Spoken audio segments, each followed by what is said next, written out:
আসসালামু আলাইকুম। আপনারা সবাই কেমন আছেন? আলহামদুলিল্লাহ আমিও ভালো আছি। আমি আসলাম পাটের ভিড়ে। এই পাটের ভিড়টা আমার। এই দেখেন পাট হয়েছে, পাটের চেহারা দেখেন, কিন্তু এই পাট ডোবাইনের জায়গা পাবো কিনা সন্দেহ আছে। এই দেখেন পাট, বিশাল বিশাল পাট হয়েছে।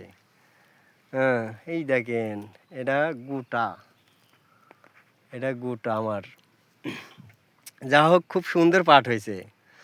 তো এই দেখেন পাট, অনেক সুন্দর পাট হয়েছে, অনেক ভালো লাগে। আমি বর্তমান নিজেই হচ্ছে এই জমি চাষ করি। তো যা হোক, আমি এখনও বর্তমান কোনো কামলা নিই নাই, আমি নিজেই এটা পাট টাইনি দিছি। দেখেন কত সুন্দরভাবে পাট টাইনি দিছি আমি নিজেই।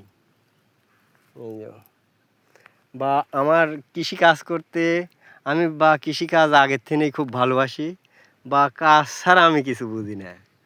বা পাশাপাশি আমি পকি বা কবুতর এগুলান সব পুষি বা ভালো লাগে, আমি ছোটোর থেকেই এগুলান করি। তো যা হোক, আমার পাট কেমন হয়েছে, যারা পাট চাষি ভাইরা আছে তারা বলবেন যে আমার পাট কেমন হয়েছে, কমেন্টে জানাবেন। তে সবাই ভালো থাকবেন, সুস্থ থাকবেন। আল্লাহ হাফেজ। আসসালামু আলাইকুম।